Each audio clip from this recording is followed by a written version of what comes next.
Okay, welcome everybody, and it's good to be here. I hope that you're all doing well and that you're still healthy. Unfortunately, quite a few people in the community have received the virus, so it is going around, and our prayers go to them and our thoughts. And I hope that for the majority, if not for all of us, this thing passes us over and doesn't have an everlasting effect. Unfortunately, we already lost an elderly person connected to this community, but I hope that that's the final loss and that the worst we go through is a scare. That's what I pray for. It's a lot on people's minds. Yesterday, I spoke on the share in the afternoon about faith. I'm not going to repeat myself. The idea that at this stage in the virus and what we're going through, we need to tap into faith. Today, I want to talk about something else that I believe we can tap into and discover, and that is ourselves. It's not going to be a rocket science, and it's not a massive, breaking news item that human beings are very complex. But often, we don't think of human beings as complex, and we see them as very one-dimensional. This person's poor, this person's rich, this person is privileged, this person is unprivileged. This person is straight, that person's gay. This person is kind, this person is rough. And no human being is like that. We're not animals. We don't have certain personality traits with which we're born, and that's what we'll be. A monkey will be a monkey, no matter what. The human being has free choice, and maybe at the beginning of their life, they're acting like an absolute animal, but at some stage in their life, they can grow up. And we have the power of free choice to absolutely become great. We can achieve greatness in our life if we believe that we can. And I think during this time, like I hear one person telling me, Rabbi, I'm terrified. Rabbi, I'm scared. Rabbi, this is too big for me. And a lot of people just feeling overwhelmed by a story that is so large, it's world consuming, it's now hit Joburg, it's so big.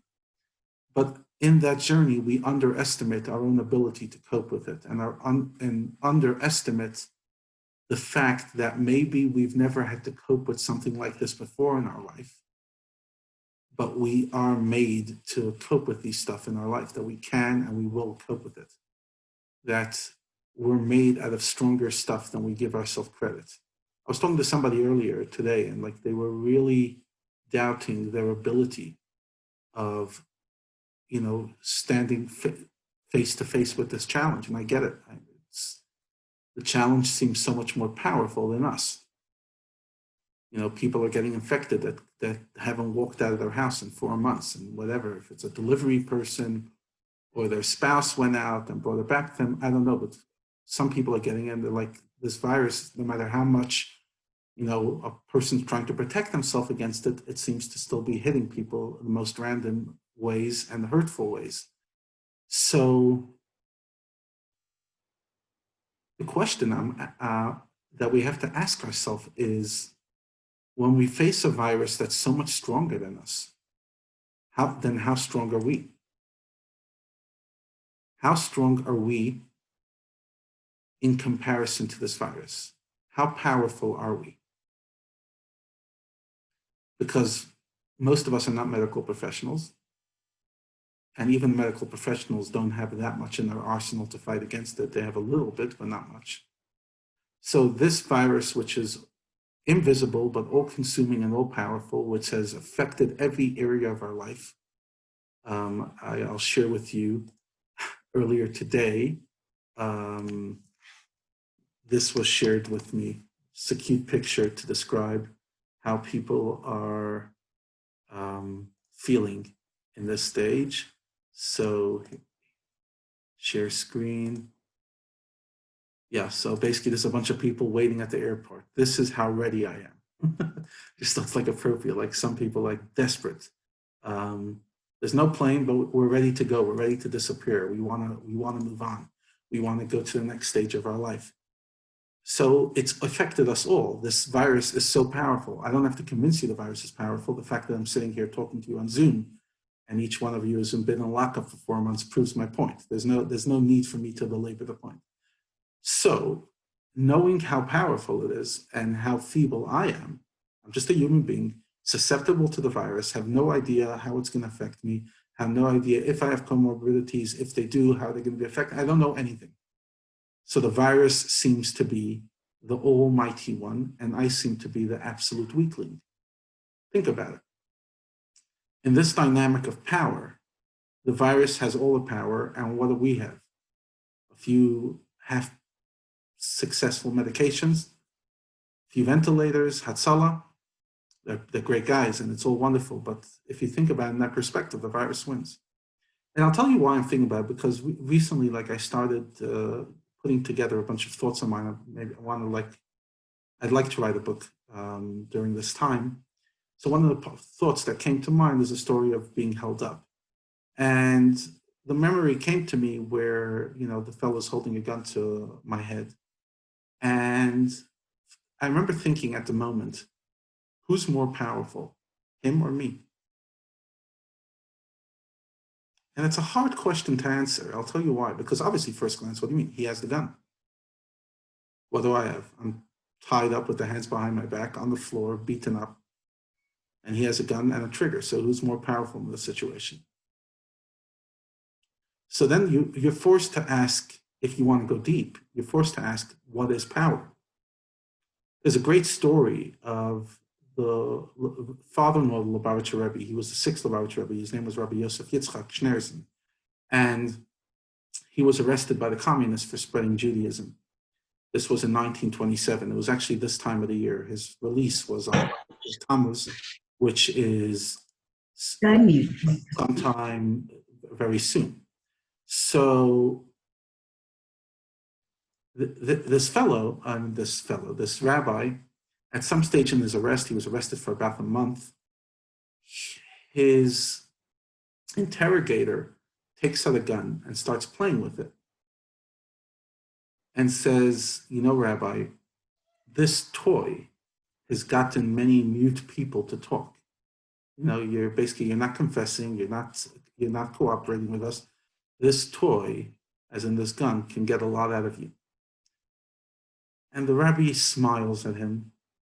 He relates this later on. He looks at him and says, this gun, this toy, can only scare somebody who has many gods and one world.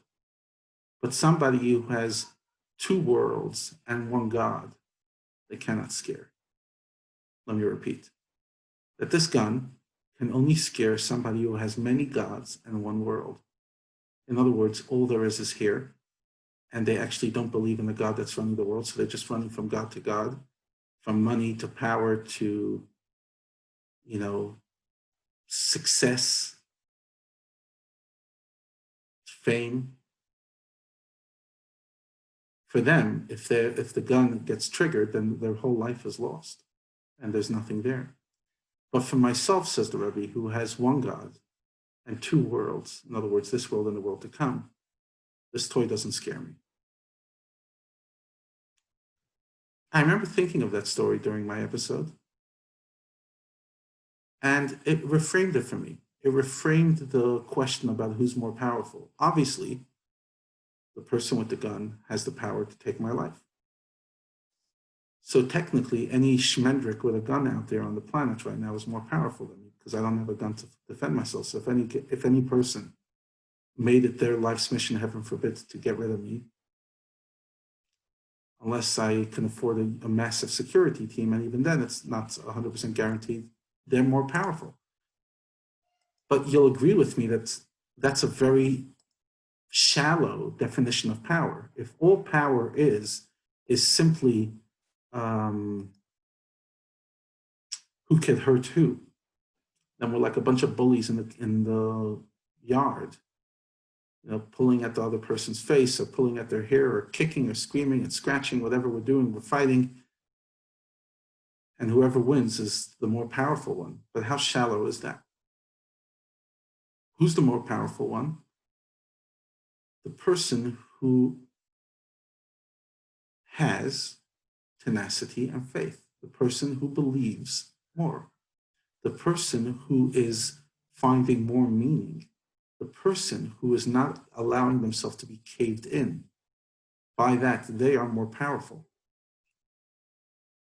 Who was more powerful in the Holocaust? Obviously, the Nazis did an unforgivable sin. But in the words of Viktor Frankl, as he finishes his first book, Man's Search for Meaning, he says the Holocaust was showed us how I'm not quoting him verbatim, but how bad human beings could be to put kids in gas chambers and ovens, and how beautiful the human being is that on the way to the gas chambers, the Jews are saying Shema Yisrael. So the Nazis are throwing kids into the ovens, and the Jews are saying Shema Yisrael. Who's more powerful? Well, Am Yisrael Chai. Who's more powerful? The Egyptians or the Jews? Now, very often we'll sit there saying, look, the Germans, the Nazi regime's not here, and we're still here, Am Yisrael Chai. So that means then they were more powerful, but the fact that we survived makes us the more powerful one.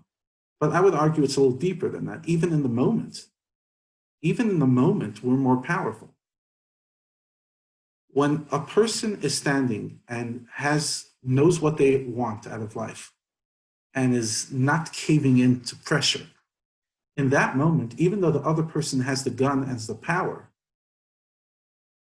the strength is in the person who holds their guard and holds their resolve. When I think of my great-grandfather, who just before he was shot by the Nazis in the pit, he got up and gave words of encouragement to his entire community, 850 souls, in a small town in Ukraine that were all shot into one pit. And 2 girls survived. They managed to run away, so that's how the story became known to my grandfather, his son. When I think about that, I ask myself, who was more powerful in that moment? The Nazi who shot my great-grandfather a second later? Or my great-grandfather who stood there with resolve and faith? I would say the Nazi was the weak one. They might have taken a life, but ultimately their character was weak. Their moral choice was weak. And what defines us as strong is not how much muscle we have and how many guns we have in our arsenal, but our moral choices, our inner resolve, our character is what defines us strong. And back to Corona, I would say, who's stronger, Corona or you? It's not a simple question. Obviously, the easy answer is Corona is powerful and we're all vulnerable to it. So Corona is the monster and we're the victims. But is that necessarily the whole story? The Corona doesn't have a moral choice. Corona is not a free choice. It's just a power of negativity spreading around the world. And yes, heaven forbid, it might infect us, it might not. I pray it doesn't. But not for a moment is Corona more powerful than you and I. Because character is stronger than a virus. And loyalty and faith and goodness and morality is stronger than a virus. Inner determination and grit, resolve, is stronger than a virus. So I believe if we walk into this craziness that we're confronting right now, but we walk in with our heads held high, in other words, we don't know what's going to happen, but we're not going to walk in terrified. We're not walking in fear. We're not living in fear from something out there, because ultimately, in the words of FDR, the only thing we have to fear is fear itself. And I couldn't agree more. And maybe he was talking in 1941 about the Nazi regime and the Japanese. I'm not sure if it was Roosevelt or Churchill, forgive me. One of the two. But we're not facing the Nazis or the Japanese, we're facing a virus. But it's the same principle as every single time. Every time we're overcome by fear, we have to remember that there's nothing bigger than to fear. The biggest fear is fear itself. the thing we have to be the most worried about is our own inner resolve. Yes, we have to protect ourselves and wear masks and don't go outside and all that. But beyond doing what we can to stay safe, we cannot live in fear. What's going to happen? If it's going to happen, how's it going to happen? We're doing our best. But what I can't control is my character. What I can't control is my resolve. What I can't control is what I'm made of. Because what am I made of? What are you made of? How much are we underestimating our strength? How much are we underestimating our own ability for greatness? I think we are not all of us, maybe not even some of us, but many people I know, and sometimes myself as well, we underestimate who's the strong one in this battle. Because every challenge that faces in life, whether it's corona, whether it's death, whether it's financial hardship, whether it's loneliness, every struggle out there at the first glance seems more powerful than us. You know, you face death, you lose a loved one, a spouse, a parent, a child, and you're facing absolute, mortality of life, the fact that life just ends, and you feel like death is so much stronger than you. But is it? Yes, it can hurt you. Yes, it can do tremendous damage, but is it stronger? In a physical sense, but in the true sense of what strength is, as Ethics of Our Father says, who is a strong person? Ezehu Gibor, who's a strong person? Hakovesh et Yitzro, someone who conquers their own impulse, somebody who builds character, in other words, somebody who's not a victim, somebody who's not a nebach, somebody who's, when faced with a challenge, takes the moral high ground. That is strength. That's strength the way Torah sees it. Torah sees strength not in muscles. Jews have never necessarily been the strongest people physically. Yeah, we always love boasting about this Jewish sportsman and that Jewish sportsman. Honestly, the Jews didn't come into the world to become sportsmen. That's the unusual. If anything, maybe, there's some brains. But even that we didn't come to the world to give IQ. We came here to bring morality and to be light unto the nations, to make the world a kinder, better place. And that is strength. Regardless of the person across me, how strong they are, or how many guns they have. Because gun is not strength. Might doesn't make right. This virus is not stronger than us. It's not stronger than you, and it's not stronger than I. And each and every one of us has a calling, I believe, during this time, to make sure to stay centered, to make sure to keep our head on straight and remember who is boss. And I'm not saying this like a nice rah pop psychology. I mean this. Because as this virus comes closer to home and closer to home and closer to home, many people are panicking, and we have to stop the panic. We cannot live in panic, because then we are weak. If the virus is stronger than me, if the panic is stronger than me, if the uncertainty is stronger than my certainty, in other words, it's stronger than my resolve, it's stronger than my faith, it's stronger than my character, then I have a problem. Yes, I have to protect myself from the virus, but the person I really have to protect myself from is myself.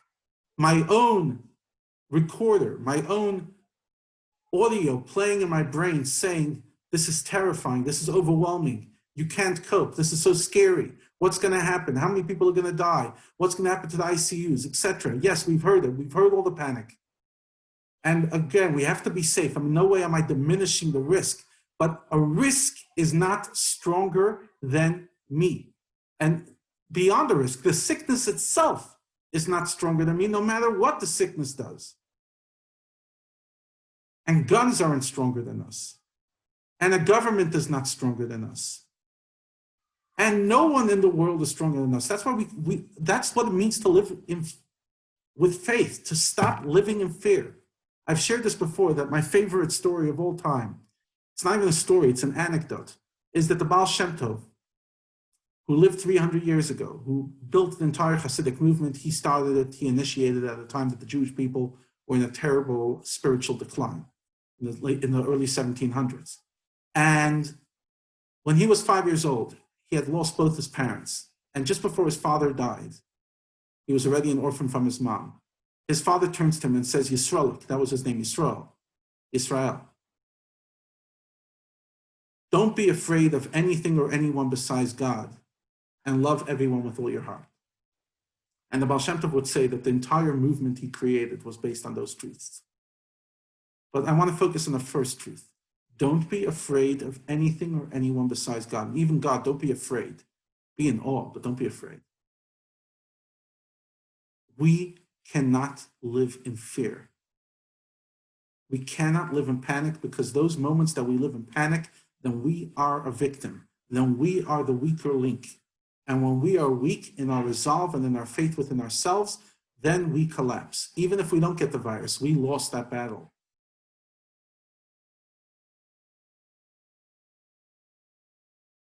Our character is being tested now, not just our physical health and how protected we are and what we're doing about it, etc.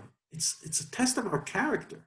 Like every time we have a challenge, who is stronger? What are you made of? That's really the question. What are you made of? What am I made of? I'm talking to you, but I'm ultimately the only person I can see on the screen is myself. So I'm talking to myself. What am I made of? How strong is this virus compared to me? It is not strong at all. It can hurt.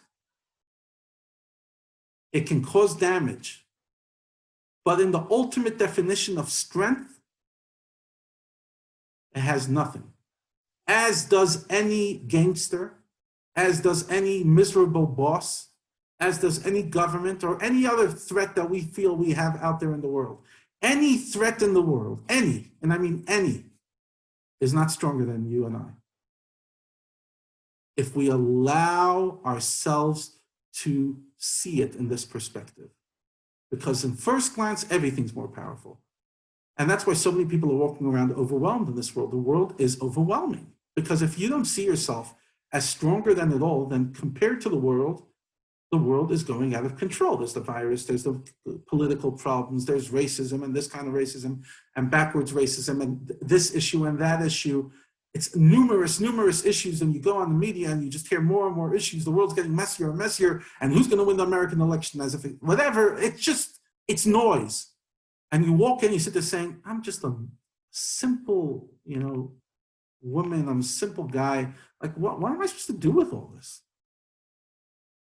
These forces are so much stronger than me. No, they aren't. No, they aren't. Yes, those people can do damage. And yes, we have to stand up and do the best we can to make the right, to get government to make the right choices, etc. But nobody, the most evil person in the world who has the biggest and most worst schemes, is not stronger. Osama bin Laden was not stronger on 9/11, even though he took down the towers. America was stronger. And when the bombers blew themselves up in Tel Aviv every other day, or in Jerusalem in the late 90s, early 2000s, who's stronger? And when those 3 kids were kidnapped, a few years ago in the summer, and we prayed for 30 days until unfortunately they found those kids passed away. Who's stronger? That's really the question. Who is stronger? And if we could play this narrative in our mind, next time we are overcome with panic, because we will, we're people. You suddenly hear that close relative has it. Suddenly you hear about somebody else in ICU. Suddenly you hear that the ICUs are filling up and you hear all the noise. And then we look at ourselves and we ask ourselves one simple question. Ezehu Gibor, who's the strong one? Someone who controls themselves. Someone who does not allow fear to be their guiding force.